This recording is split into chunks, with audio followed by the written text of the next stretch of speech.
Hello, everyone, and welcome to Ventures, a show where my guests and I get to explore entrepreneurial stories, market landscapes, problem spaces, and examine together how new ventures might be able to be created, either for-profit, nonprofit, or personal ventures, to benefit humanity.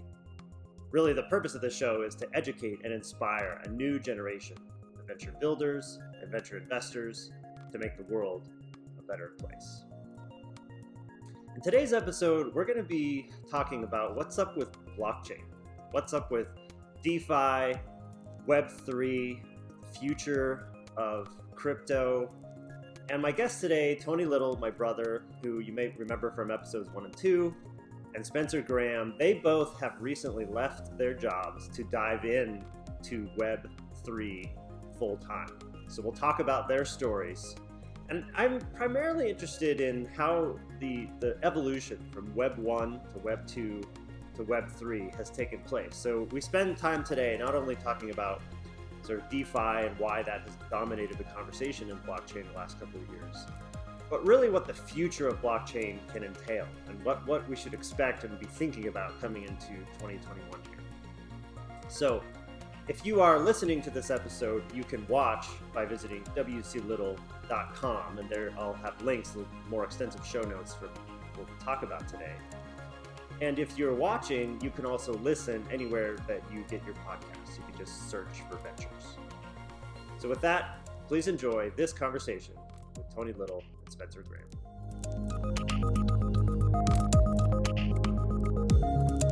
All right, Tony, Spencer, welcome to the show. Hey, Will. Hey, good to be here. Really glad to have you. Tony, would you mind kicking us off? Sure. Hey, my name's Tony Little. I'm a non-practicing physician, sort of an informaticist in the data space and healthcare. I recently transitioned jobs. I worked previously at Optum with Spencer, and I moved to a company called Prescriptive Health. It does work in the pharmaceutical industry and prescription, changing the way we are thinking about scripts in that space as a VP of product management. I have quite a background as well in blockchain, been working on blockchain at the enterprise level for about 4 years or so. Lots of interesting things going on in that space. Happy to discuss it here today, and good to be here. Awesome. Spencer? Yeah, so hey everybody, I'm Spencer Graham, and as Tony mentioned, I worked with Tony at Optum. Previous to Optum, I had about 6-7 years of experience in the quantitative marketing research space, and then that led me into product management, which started in healthcare, and that led into my product management role in Optum. But kind of during all that time, there was a lot of personal interest bubbling up for me within the blockchain, crypto, and especially Ethereum ecosystem. And so I guess it's been maybe 6 weeks, almost 2 months now. I also had a role change where I left the job at Optum, and now I'm involved in a number of different projects within primarily the Ethereum ecosystem. What I have been calling myself is a Web3 product manager. We can get into what that means specifically if I can even figure it out myself. Yeah, excited to be here. Awesome. So my interest for this show, and I really appreciate both of you being here, is to explore a little bit about the narratives of blockchain over really the last few years, and get an understanding, or at least a glimpse from our perspectives, where we think blockchain is heading going into 2021 here, what the DeFi narratives have sort of looked like. And so why don't we maybe start, for those who are not familiar with blockchain, let's maybe spend a couple of minutes just explaining the concept, and then we can dive in a little bit deeper. Tony, do you want to maybe go first? Yeah, I'll give it a try. Like the what is a blockchain question. So at a really high level, the origins of blockchain were related to the financial crisis in 2008. People saw how banks were managing their money sort of behind a curtain, and lending money out that shouldn't have been lent to a variety of folks that led to a bunch of defaults, right? And so there had been a long-standing effort to try and figure out a way to create a digital currency. And one of the big problems was that, like, for example, if I was to send a PDF to you, Will, There's nothing to stop you from just copying it and sending it to everybody, and that doesn't work for currency. So in a purely digital sense, it was a challenge. And so someone, mysterious figure, created the Bitcoin network. We don't really know who did it, but there's some theories. And they sort of solved this, what is called the double spend problem, where everyone could kind of work together to keep track of where these digital dollars went.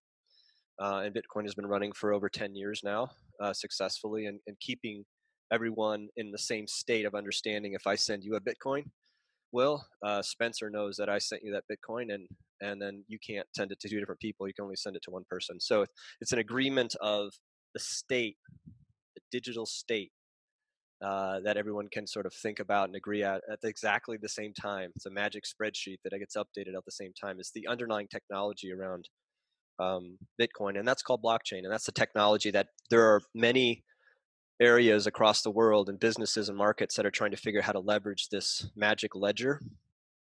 Kind of that's my high level description of it. There's a lot of technology underneath it.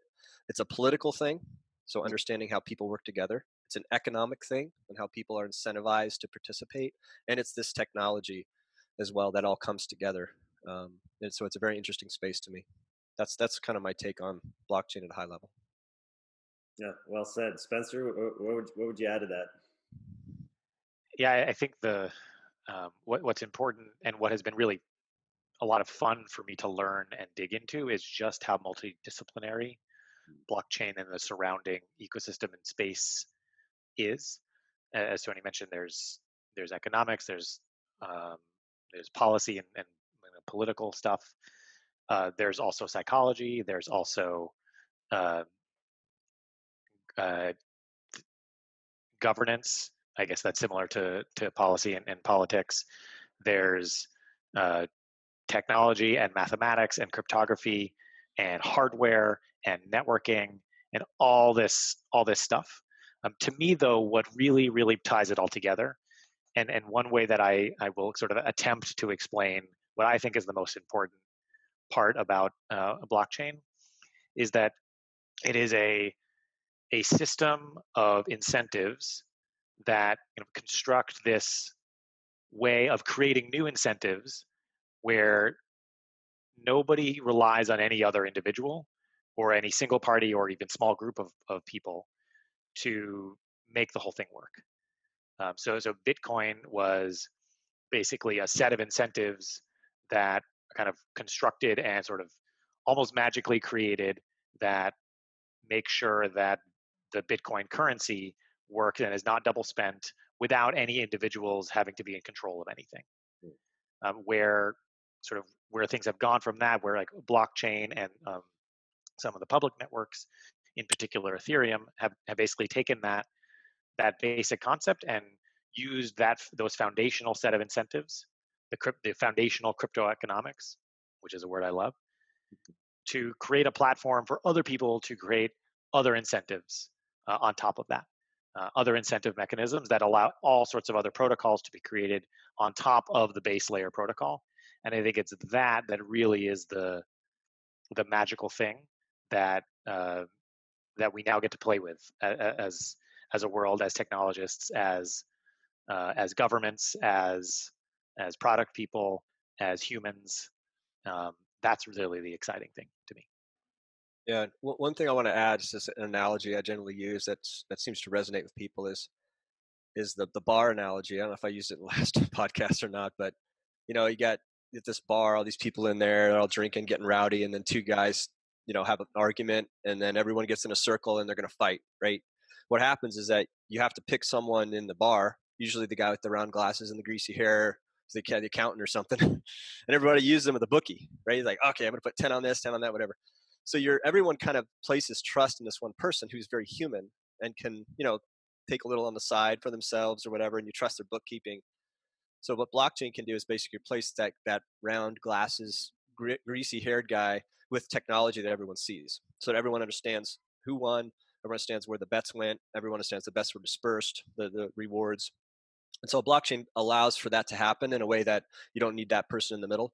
And in the description that I gave around 2008, that's the bank, right? So when it comes to the financial part of all this, you can sort of replace some of the services today that a bank does loosely. Still working on making this exactly right, but that's what some of the exciting parts of it. And then you can use that same model to extend it to other areas where there are sort of middlemen, middle women, middle technology that's taking a cut of your transaction and sort of reduce the cost.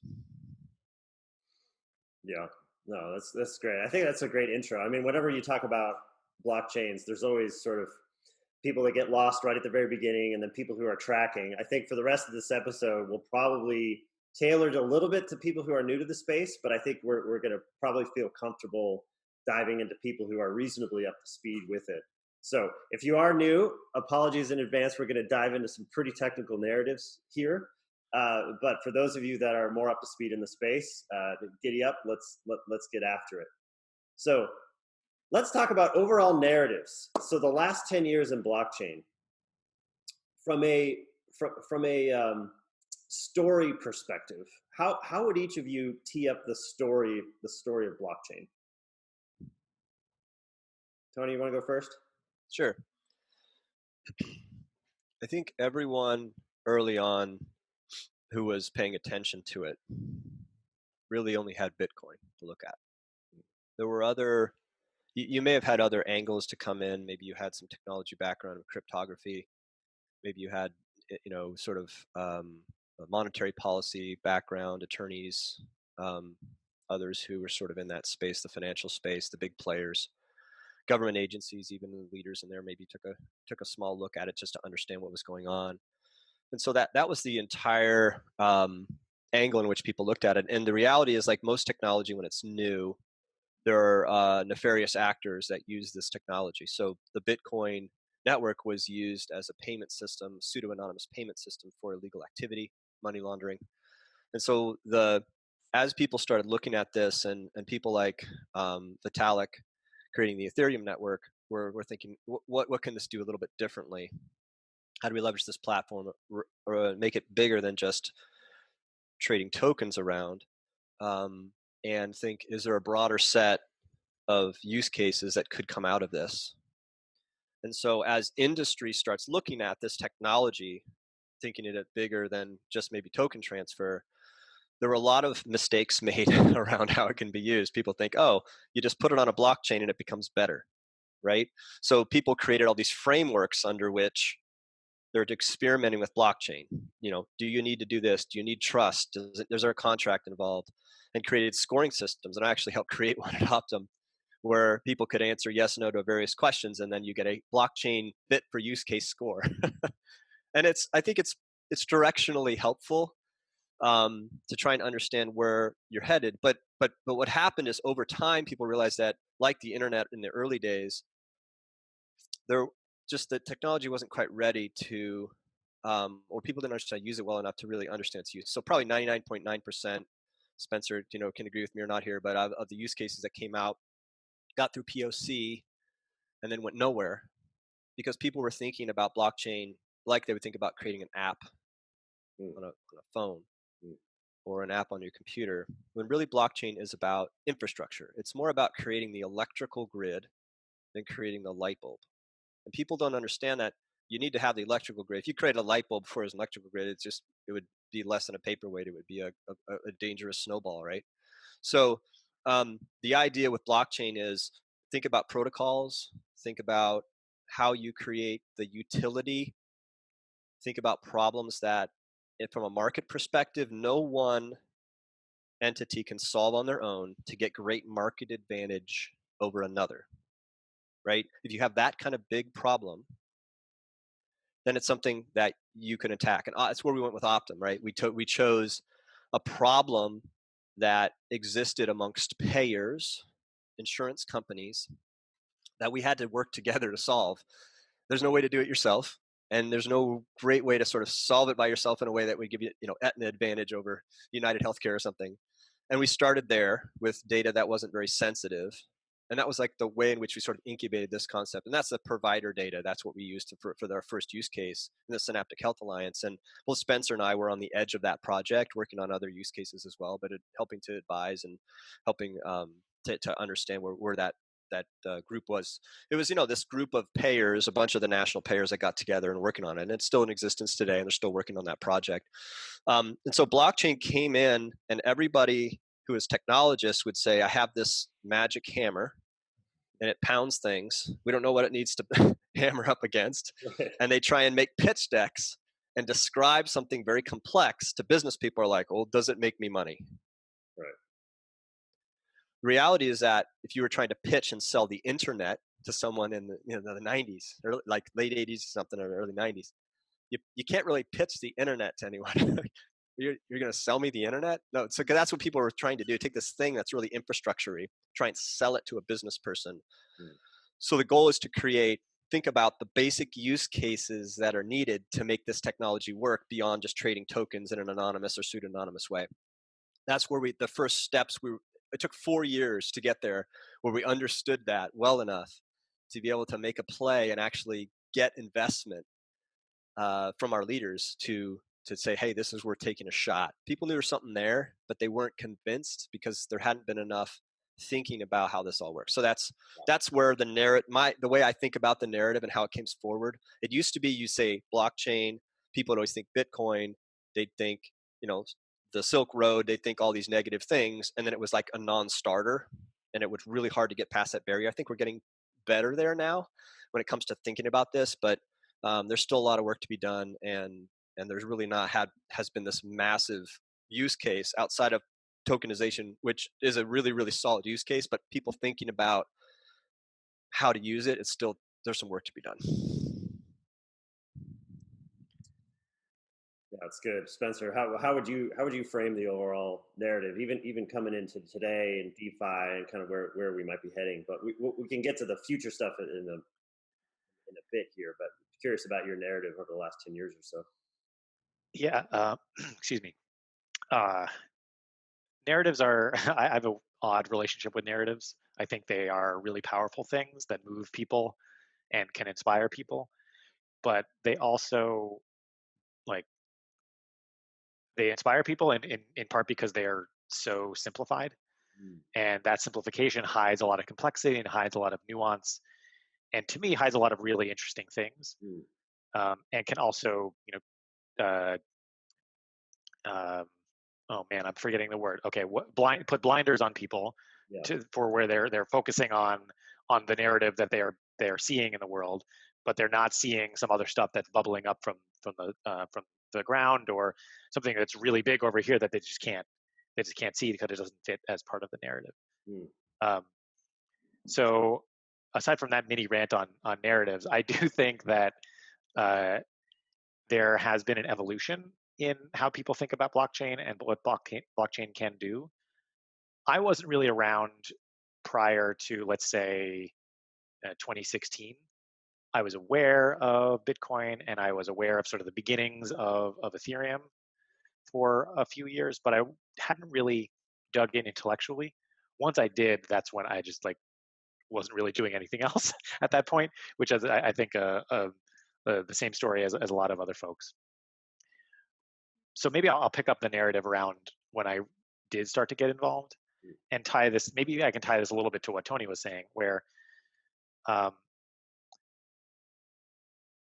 think one of the challenges with people thinking about blockchain and thinking about cryptocurrency or crypto or Web3, which the topic we can get to at some point.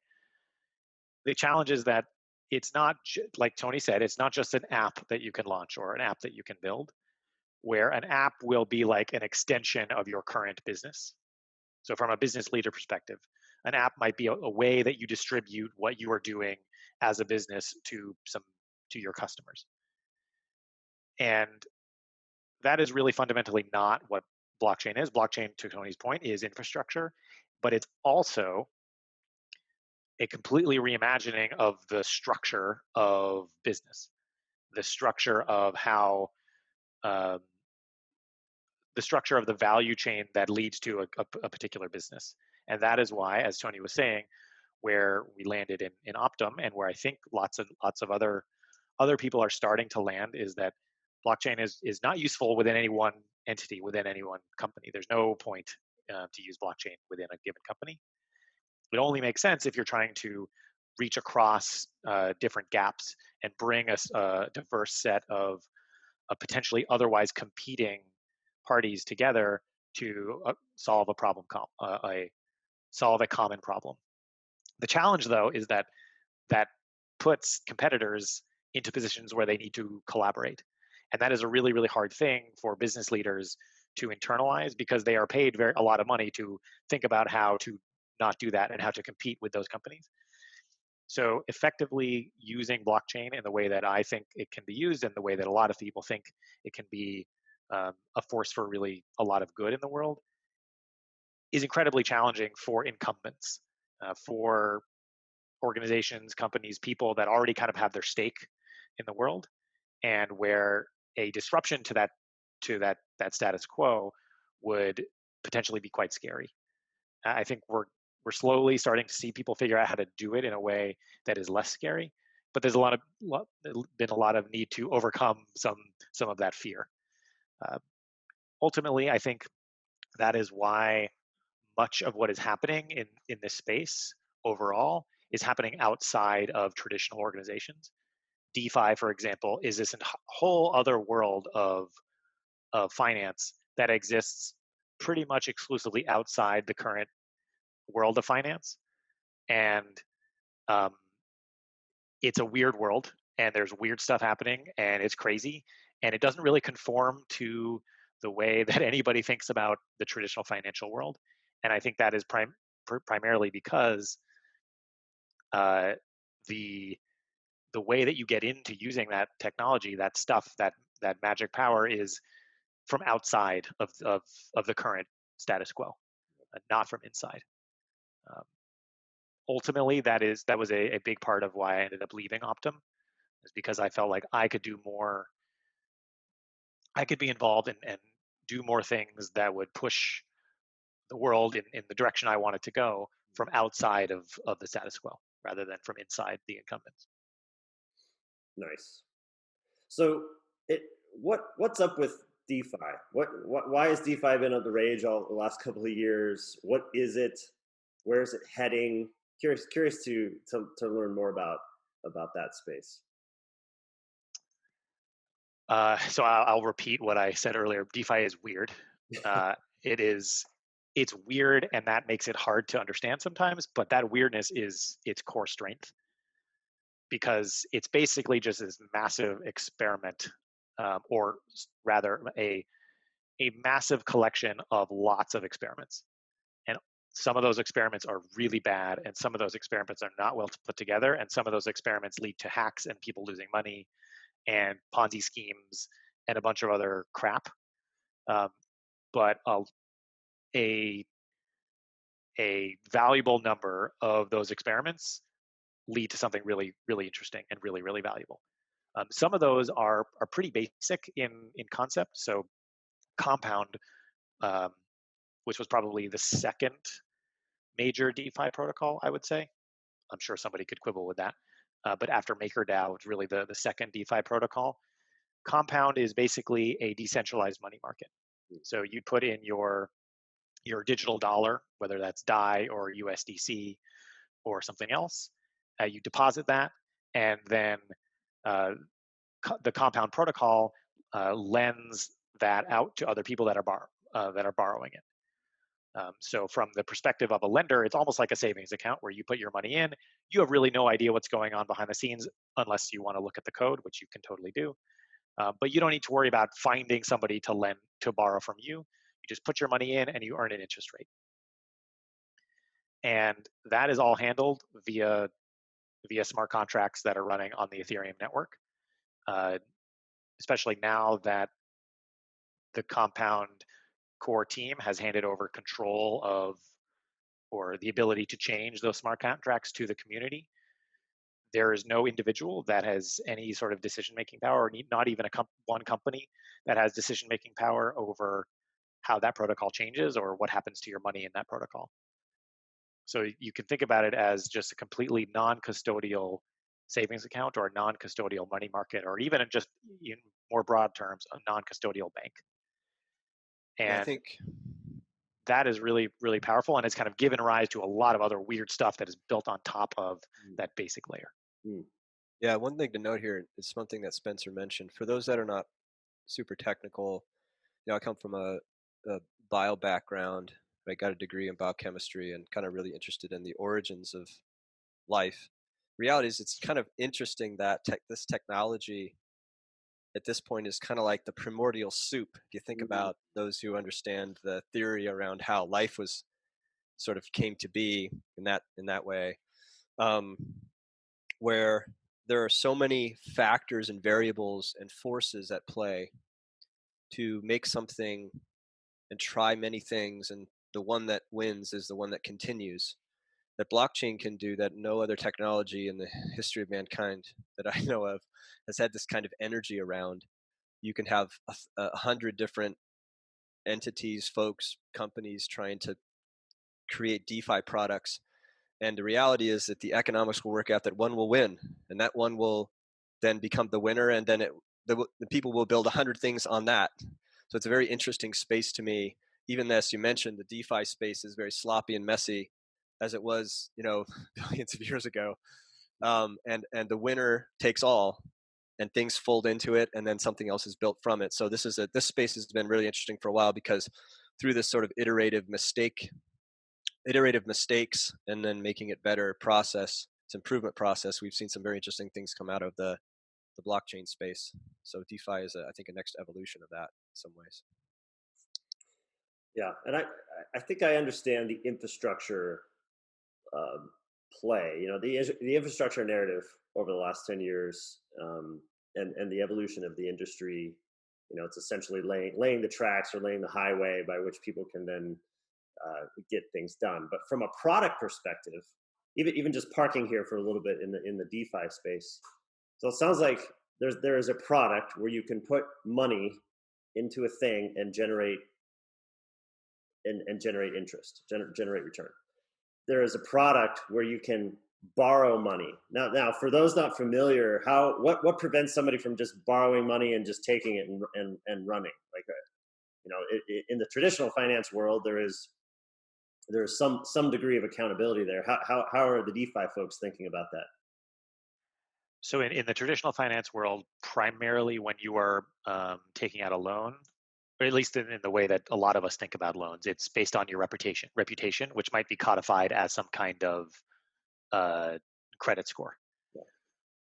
If you default on a loan, that impacts your credit score, and then you sort of carry that with you.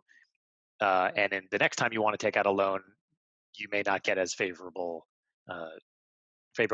rates, or maybe somebody won't even want to give you a loan at all. So it's sort of this reputation game that you're playing throughout your life. In DeFi, at least currently, those kind of reputation tools don't yet exist. I think there are certainly people working on them, but the way that systems protect themselves from loss is by requiring borrowers to post collateral. So much in the same way that you borrow your taking out a mortgage is a loan that you use to buy your house.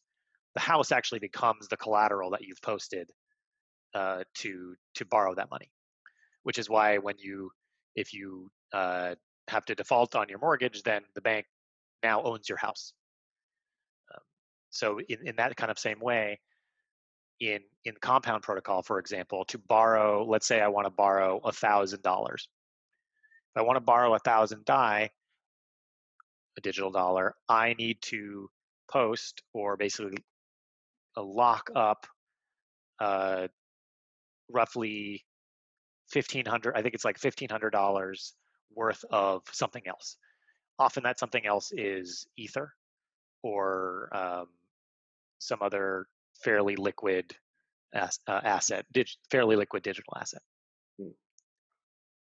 So if I don't pay back the $1,000 or the 1,000 DAI that I borrowed, then basically what happens is I will lose access to my Ether, or in specific compound terms, my Ether will get liquidated because my collateral is not currently covering the value of my loan. And presumably, the only reason why somebody would do that is, and not just sell if they had that amount of ether, is because if they believe in the future value of that ether. Is that like, why else would somebody borrow $1,000 by putting 1,500 up? Yeah. So this definitely gets to one of the, I'm not going to say, I don't know if it's a secret necessarily, but it's something that I think um, I would hope is understood a little bit better by a lot of people.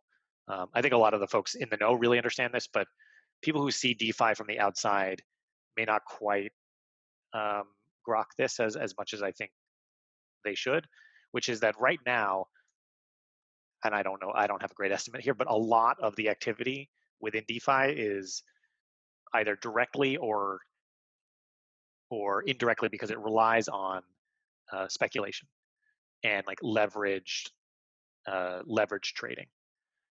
So that is the reason to borrow without giving up your ether. So if you want to take a leverage long position on ether and buy more of it than you currently have the ability to buy, you can lock up ether in compound, use that collateral um, base to borrow DAI, and then use that DAI to borrow more ether.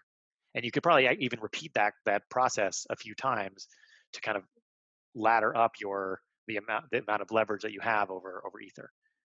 Or so, and that is what creates a lot of the interest that then the lenders actually get to receive on the other side, which then sort of that's kind of the engine that makes DeFi go right now. So there's a lot of speculation activity or activity that requires or leans on speculation. Yeah, because to a certain degree, that exists in traditional markets too, right? True. It's a matter of, you may have this illiquid asset, and you may want to keep it for a variety of reasons, but you might, for various reasons, need liquidity to borrow against that asset, and so, yeah, I think it makes sense um, how those experiments, as you say, are playing out in the DeFi space. Are there any other, from a product perspective? What other products are catching your interest in DeFi right now? I am particularly interested in risk management products. So whether that's explicitly insurance protocols or options protocols that can be used as a sort of insurance or as a sort of a risk hedge, those are really fascinating to me. And there's a burgeoning set of products or protocols like that. Open Protocol is focused on options. Hegic is focused on options. Nexus Mutual is focused on insurance. Um, Although technically speaking, it's not quite insurance yet, but I think they're getting to that point. There's a lot of really interesting stuff where you can basically buy financial cover for the thing that you own. And the thing that you own might be another digital asset, and you want to make sure that you don't lose that digital asset because somebody hacked the protocol that it's based on, or there was a bug in the smart contract that asset is based on. Um, so there's basically ways to uh, you pay a little premium, you buy an option, you buy a protective put option, or you buy smart contract cover from Nexus Mutual, and then if something happens, you can essentially redeem the thing that you bought, the protective put option, or you can basically make a claim within Nexus Mutual, and you'll get the return you'll get will be uh, uh, well, you'll basically get money back to cover your loss, or at least some portion of your loss, per the conditions that you signed up for. Yeah, yeah.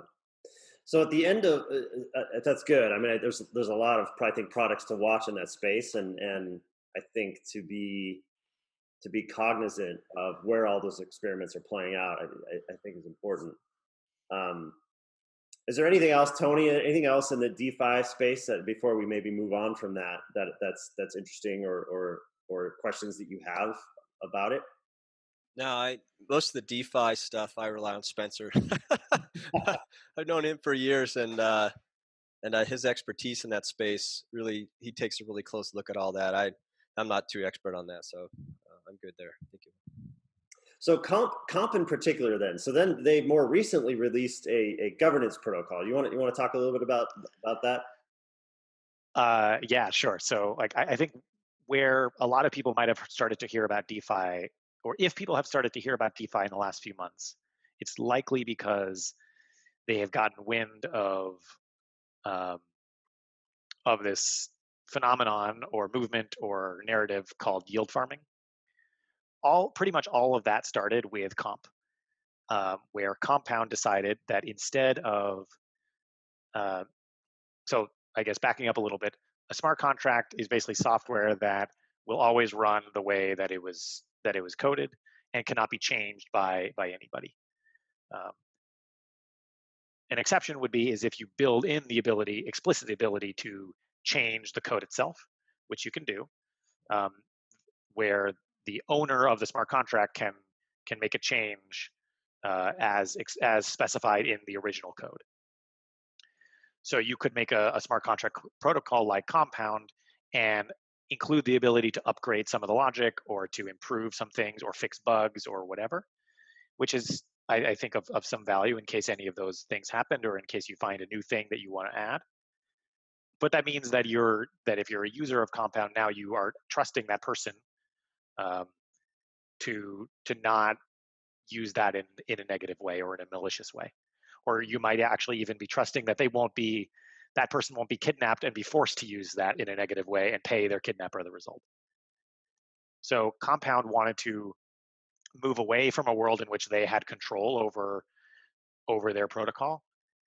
And so I guess I should say the Compound team wanted to move away from a world in which they controlled their protocol and towards one where there was no individual that had any control like that. So what they did is they introduced the comp token, and that comp token is currently used to make governance decisions over the code that actually gets implemented in those kind of upgrades or bug fixes. So what happens is that everybody who has comp can basically use their comp to vote. The number of votes they have is equivalent to the amount of comp they have. And if there's a proposal to change a piece of code to another piece of code, there will be a vote on that. And then if it passes, then the new piece of code will be directly used now in the Compound protocol. So that is actually the case now. And comp has been distributed. So let me back up again. The way comp is distributed is by every time you use the protocol, if you're lending assets on Compound, or even if you're borrowing assets on Compound, you are earning comp. And that basically gives you, as a user of the protocol, some ability to help govern the protocol, which is a really powerful and wonderful idea. What it means, though, is that it creates a new incentive for people to use the protocol in a slightly different way than they might have used it before. And so you started to see people lending and then borrowing based on the collateral that they were lending, and then turning around and lending again the assets that they just borrowed, and completely going through this cycle in order to maximize the amount of comp that they were getting. And the reason they were doing that is because comp had and has value. Excuse me. And the reason it has value is because if you can control the code that is running in the protocol, you can control where the money in the protocol goes.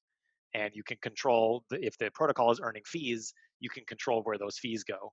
And so it may come to pass that the comp token holders might vote at some point to implement a new piece of code that starts to pay all the comp token holders revenue that is being collected by Compound the protocol. So that is why comp the token is valuable.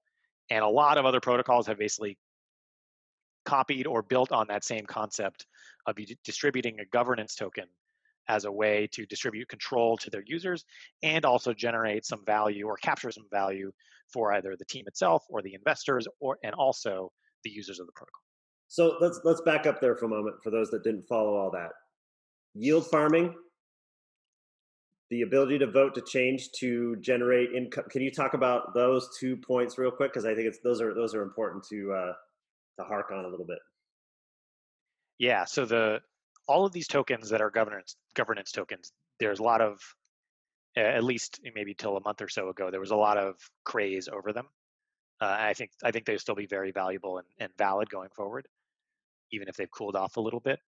The only reason that they are valuable at all is because the people who have them or may want to have them have some belief that they can be used, or they used to add a parameter to the protocol that they control to start to pay out revenue collected by that protocol to the holders of the token. So just like the owner of a stock, of Apple stock, for example, has the ability to vote um, in governance decisions and pick the board, et cetera, and also gets dividends from Apple, these governance tokens are thought to act in the same way, even if the dividends don't yet exist.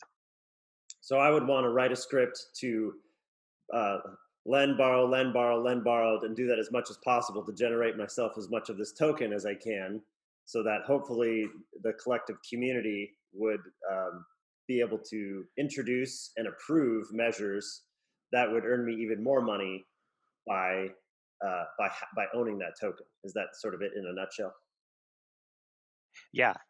You may one nuance there is you may be taking a much longer term view, where you may want to make it less possible for people to do that kind of crazy stuff that you've been doing, so that there's a little bit more rational behavior happening, or reasonable behavior happening on the protocol, which makes it more valuable in the long run versus in the short term.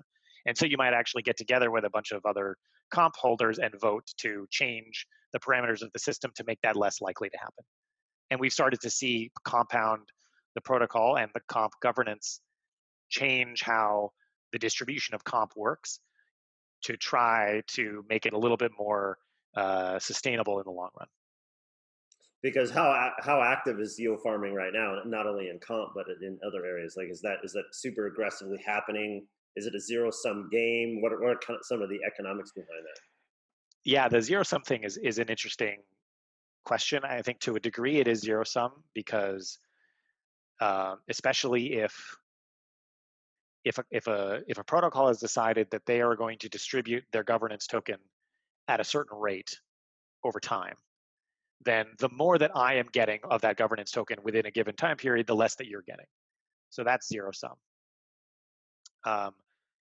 Also, if the protocol decided to increase that rate or make that rate not zero sum in the number of tokens, basically we would both be getting diluted to a certain degree. So it still becomes kind of reduces to zero sum. However, there's a way in which it's not zero sum, and that's the way in which distributing the governance token can actually act or serve as a subsidy to help a new or young protocol overcome some of the cold start kind of problem, where you start to incentivize people to add liquidity or do other things that are of value to the protocol, which actually creates a lot of value for a lot of people in a non-zero sum kind of way. Got it. Cool. All right. Well, that's helpful. I think maybe moving away from DeFi a little bit. There was a story at the end of episode 2. One of my podcast guests shared a story of Jeff Bezos starting Amazon, and essentially he said a quote that said Bezos started Amazon and started bringing the selling of books online because he literally couldn't fit all the books in a store, right? So the internet essentially enabled selling a large volume of SKUs online, because putting that in a physical store was simply not possible. So now for entering blockchain, yes, there's DeFi, and these are essentially traditional products just brought decentralized. What are you seeing, both either currently or what you hope for in the future? And this may be difficult to see, obviously, with the primordial soup analogy. But what new products that we couldn't have before decentralization are now possible? Do you have any example? I have one. I've only, in my narrow understanding of the space, I really only have heard of one, that comes immediately to mind. Obviously, there's nuance, and we can debate like even what's new and what's old. But maybe before I share my one, are there others that you're familiar of that this new infrastructure can produce? Yeah, I have one. Um, when you fire up a web browser or go to your phone and you connect to services, there's a lot of stuff that happens behind the scenes that you just don't worry about. It just works, right? And TCP/IP is, I think, the protocol people you generally think about. There's some directory services in the middle to make sure that when you type a URL, it gets to the right place, right? Um, but all that's pretty well hidden. Today, one of the big challenges that everyone runs up against is another form to fill out to get an account somewhere, Mm. right? So every time you go, now today there's things where sometimes you can like let Facebook connect for you, right? A federated model where you can sort of allow Facebook to send your credentials to this other service so you don't have to fill out another form, right? But really that's owned today then by Facebook. They kind of have a shadow identity for you that you sort of grant them the ability to manage. There's a big push in the standards industry right now to leverage blockchain underneath an identity system that will radically change how we interact with digital services in the near future.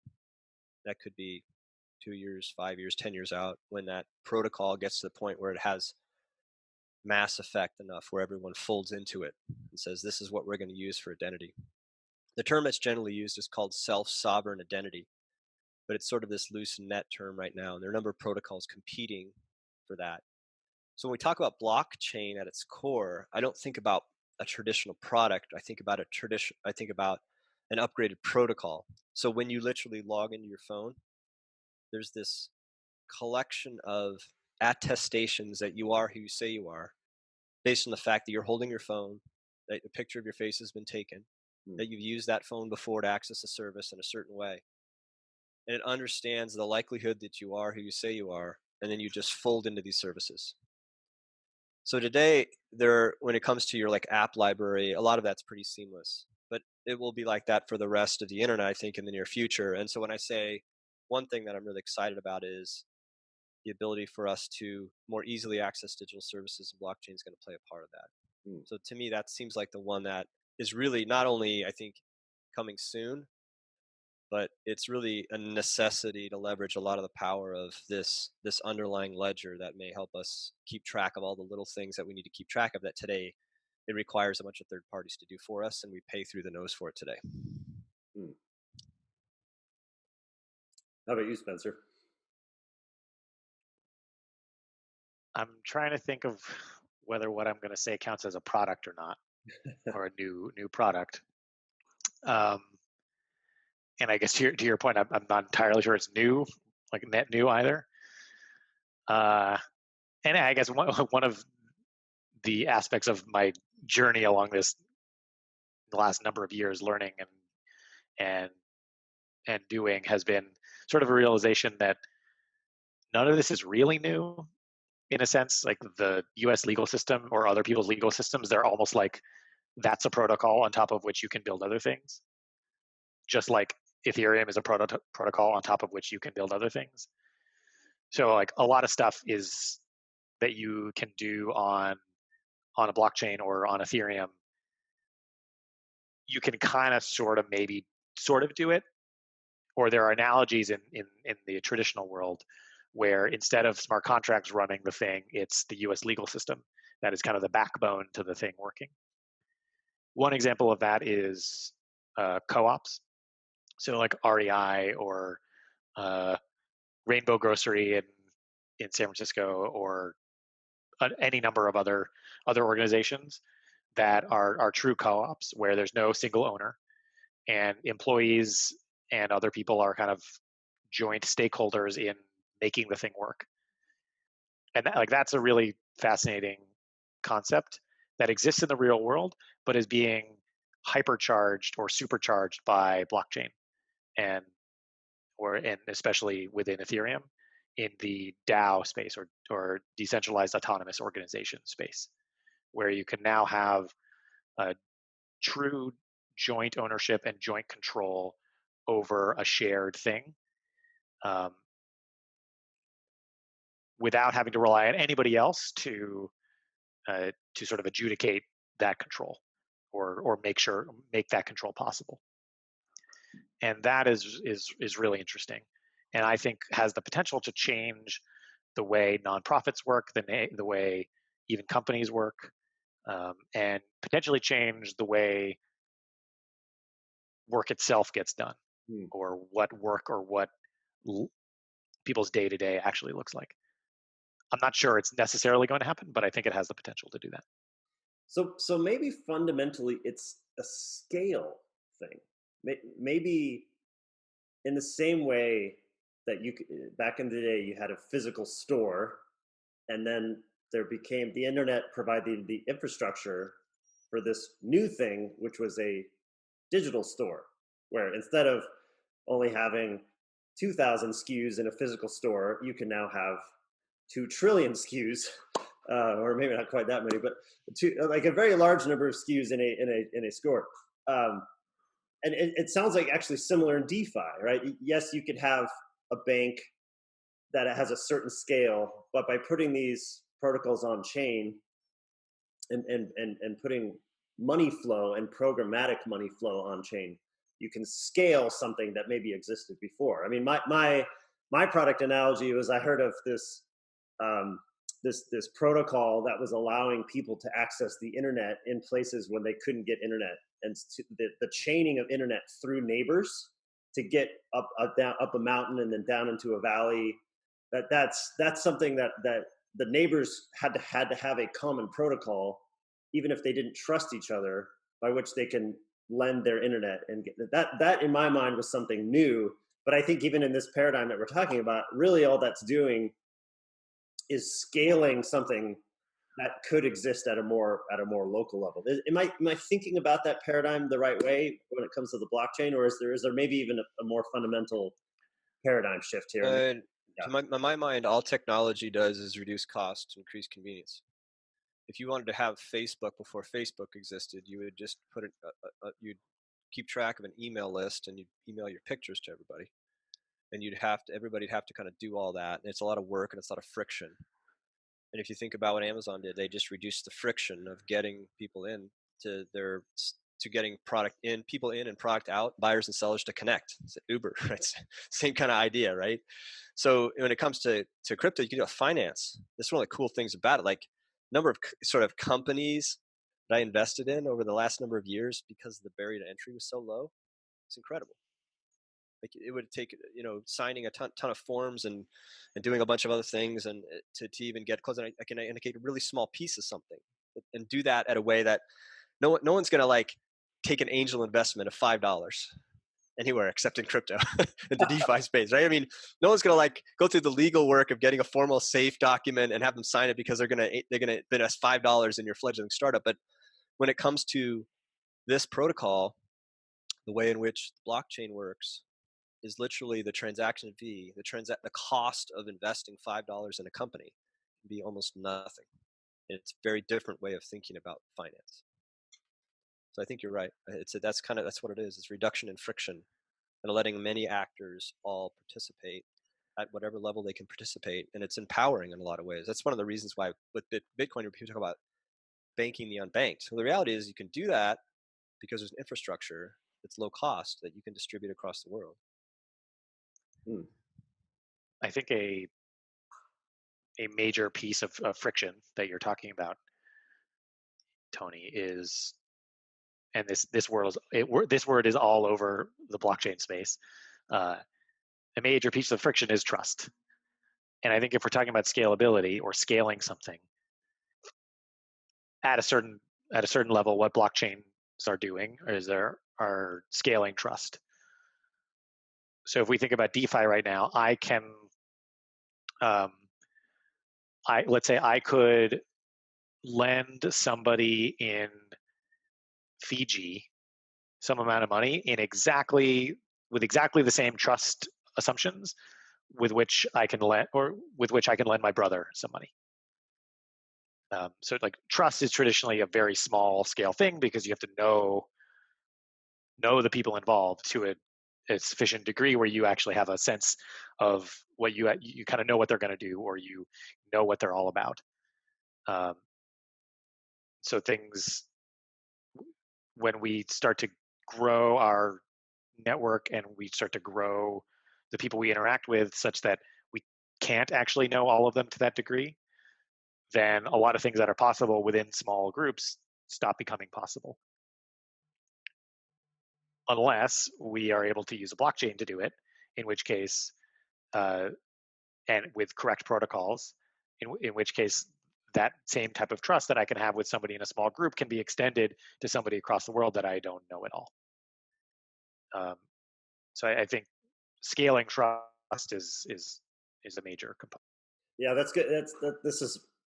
It's a really interesting conversation, because you often hear the word trustless, but what trustless is just scaling. It's placing the trust, instead of in the small number of human beings, it's placing trust into the machines, into the cryptography, into the game theory mechanics that is going to trust that ledger with our machines and the programs that we've set up are going to be reliable. Is that how you would kind of think about the trustless versus scaling trust conversation, or is there something different there?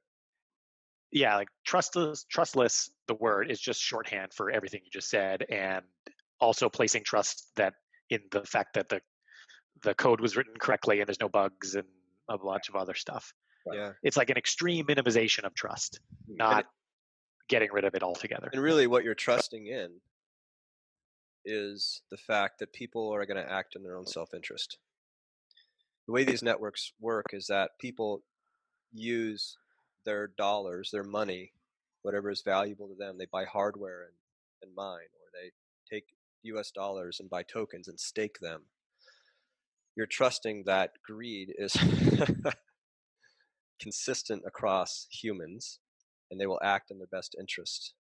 And the Bitcoin blockchain has proven for 10 years that this is a trustworthy way to think about decentralizing systems.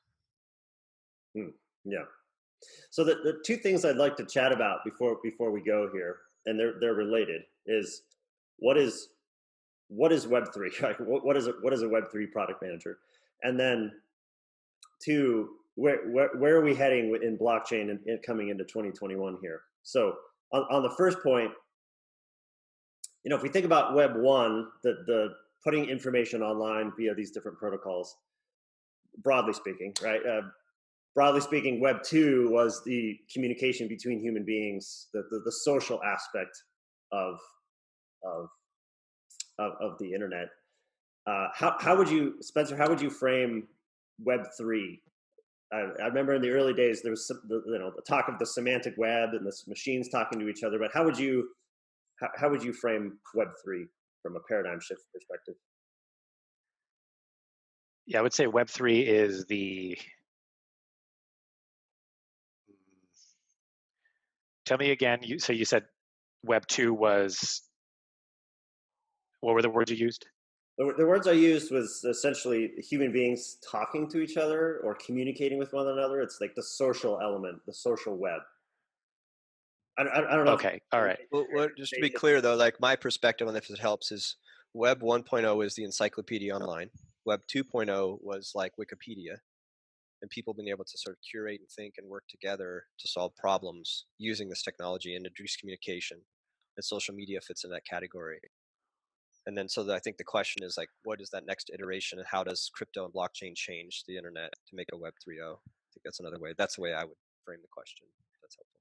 So following that, then Web 3 is people collaborating to create Wikipedia and also sharing in the costs of doing so and the benefits of doing so, and also sharing in control over Wikipedia, rather than Wikipedia or like the Wikipedia organization kind of having the burden of responsibility over the website that they're managing. Wikipedia is like a great, probably one of the best Web 2 examples of like approaching a Web 3 ethos, given that it's such a distributed community of contributors. But even at the infrastructure level, Wikipedia is based on servers that are controlled by individual companies.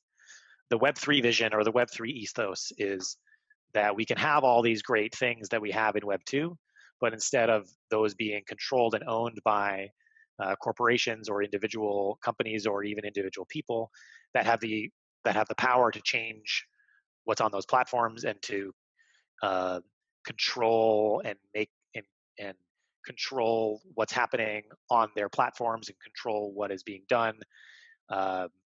for whatever reason they would like to. Web3 is about putting individual users and putting communities back in control of what they're doing. So the Web3 stack has blockchain at its core. Blockchain is kind of the incentive mechanism, or the incentive layer, and the kind of the thing that ties everything together. But there's also compute and storage and search and lots of other things that are really important.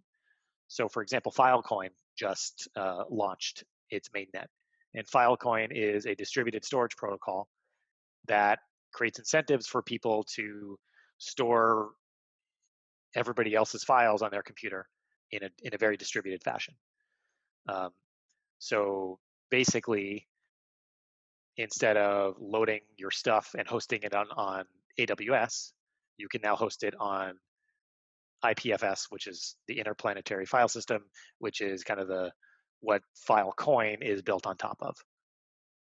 And Filecoin is like the incentive mechanism that supports the sustainable use of IPFS. So you can host your own website on IPFS rather than on AWS.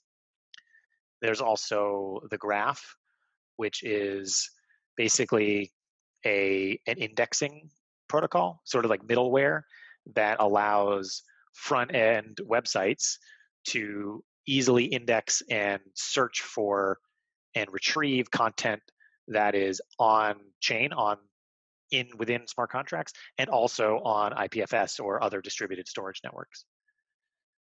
And the graph is transitioning to a decentralized architecture as well, where there'll be incentives for lots of people to host their own graph nodes that will index the rest of Web3. And there'll also be incentives for people to curate which indices are going to be important, or which parts of Web3 are going to be important to index. So it's this whole kind of completely decentralized and distributed approach to all of the things that we've been doing in a very top-down, hierarchical, centralized way. And that is the Web3 vision. I like that. Yeah.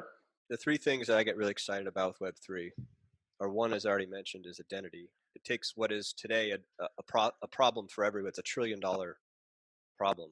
Is the U.S. is identity, mistakes with identity, and then fixing it. It's directory, finding out where all the stuff is, and finding a way in which people can go to one place to determine where other things are. Once you have those two things solved, what you're really able to do is the third big thing, which is consent. When it comes to Bitcoin, right, the consent around where I'm sending my Bitcoin and the fact that everyone can see it, and the ability for me to sort of digitally sign the fact that I need to send this Bitcoin there matters. At a super high level with other digital assets, they need to know who we are, that it's me, and we need to know where this asset is and where it's going to go. It's a directory, bidirectionally. And then once you have that, consent can come into play in a very interesting way, where I could press a button, transfer my title of my car to you. You would then have the ability to access that and press a button on your phone and unlock your car that you just bought within a matter of seconds, minutes, or seconds. And that whole thing could be done through contracts. It's very interesting. This is not a new concept, right? This is years ago. People have been writing about this, but reality is when Web 3.0 gets to the point where that happens, the infrastructure associated with financing, supporting those fundamental activities to make that possible will be in place to do it. It's very exciting. We can almost think of the Web 1, Web 2, Web 3 transitions as really just an expansion of protocol, the number of protocols available in our collective stack, and the interfaces by which we can access those protocols. So it's almost the Web 1, 2.1, 2, and 3 have just expanded that. But I think Spencer, your point around now when it comes to the actual control and ownership and money flow, that's and all the pieces of the stack that enable that. It's a very, very exciting future. So maybe on that point, last question then.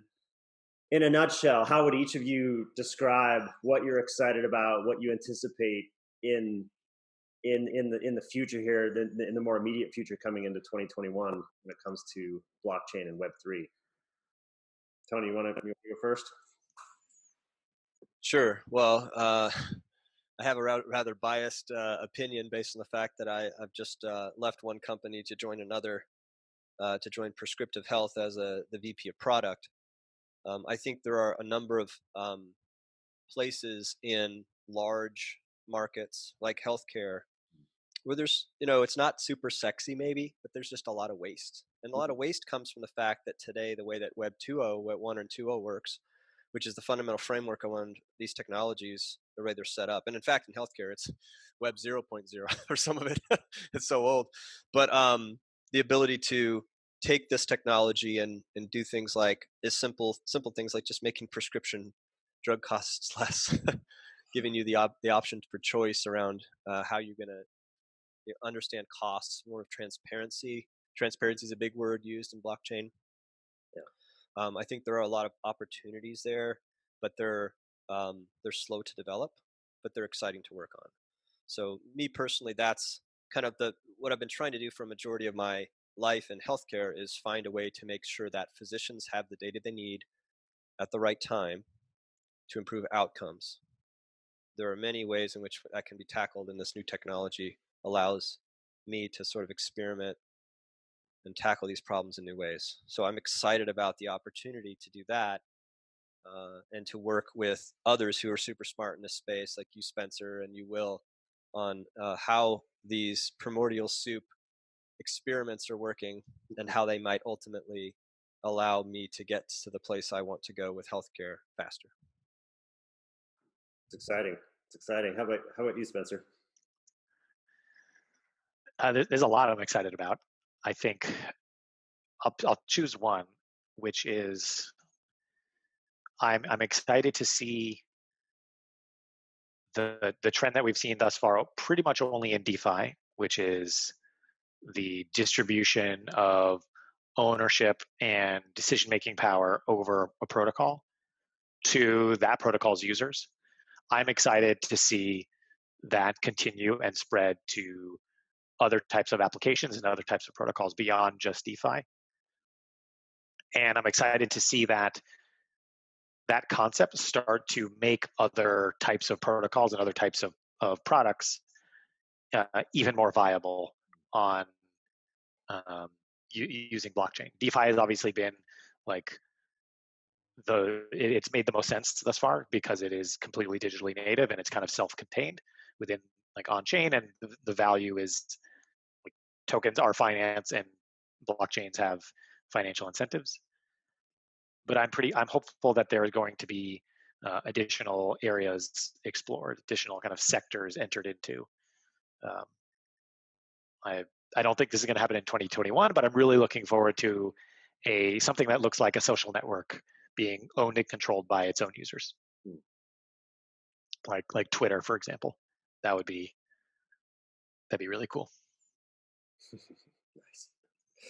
Well, this has been extremely informative, helpful for me, insights, thinking about how the paradigm shifts and what the future could potentially look like. So thank you, gentlemen, for your time. Last question, how can people, if they want to continue this conversation, how can they find you online? Tony? LinkedIn. I go by Anthony Little on LinkedIn. Still under the Optum thing. I haven't formally announced on Twitter or LinkedIn. And then Dr. Tony Little on Twitter. What about you, Spencer? Twitter is the best place. Sort of a portmanteau of my first and last name, so it's Spengrah, SPENGRAH. Sweet. All right, I'll make sure to put links to those in the show notes. Thank you again, gentlemen. Appreciate it. Thanks so much. Well, this was a blast. It was fun.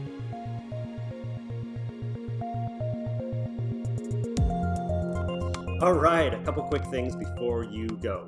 Number one, I have a general newsletter where I write about technology and startups, and health science, and teaching people to code. And I write about a variety of different subjects that we talk about on this show. So if you go to wclittle.com, there you'll be able to subscribe, and you'll also be able to subscribe to particular topics. If you're just interested in one or a few of them, you'll be notified right when I publish new content in those areas. Number two, my partners and I at Proto Ventures have a portfolio company called Startup Rocket. If you go to startuprocket.com, there you'll be able to receive coaching guides and customize an operations framework for you and your team and your advisors to be on the same page in terms of what is the appropriate next step for you and your entrepreneurial journey. And finally, if you wouldn't mind leaving a review anywhere that you have listened to this podcast or watched this podcast, it'd be super helpful to help those who might be interested in consuming this content as well. Thank you.